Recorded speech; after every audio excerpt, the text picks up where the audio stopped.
Well, yesterday the Lords insisted on its amendments to the Safety of Rwanda bill, only for the Commons to push it back this afternoon, and then for the Lords to push it back once again this evening. So it's now the fourth time the Lords has rejected the will of the elected chamber, and it begins to raise serious constitutional questions about the role of the House of Lords.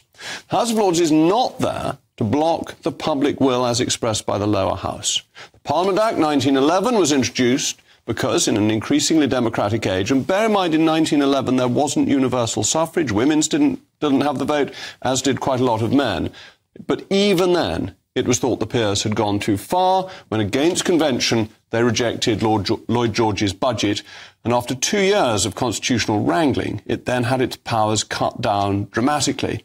Incidentally, the preamble to the Parliament Act says it's a temporary measure, and here we are 113 years on, and it's still there, and it's still, reform is a sort of Damocles holding over a chamber that, if it exceeds convention without any mandate, risks being reformed more fundamentally. And it has evolved over the years, the decades, the centuries, to be a reviving chamber, secondary to the Commons, entitled to ask the Commons to think again, but not to block.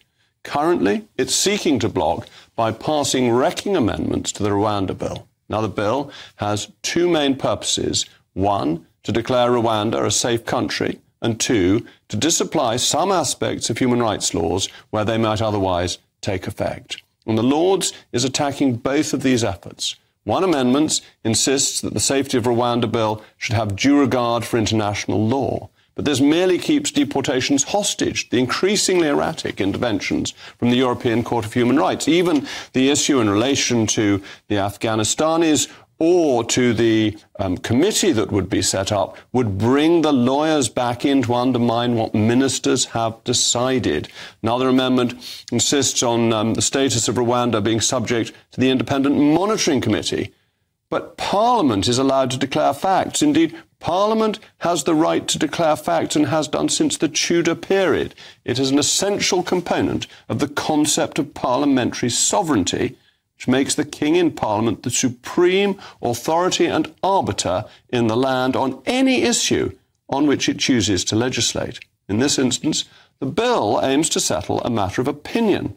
Ministers think Rwanda is safe, but some judges disagree. Who should decide? The elected or the unelected? You or the blob? Peers versus the people never ends well for the peers.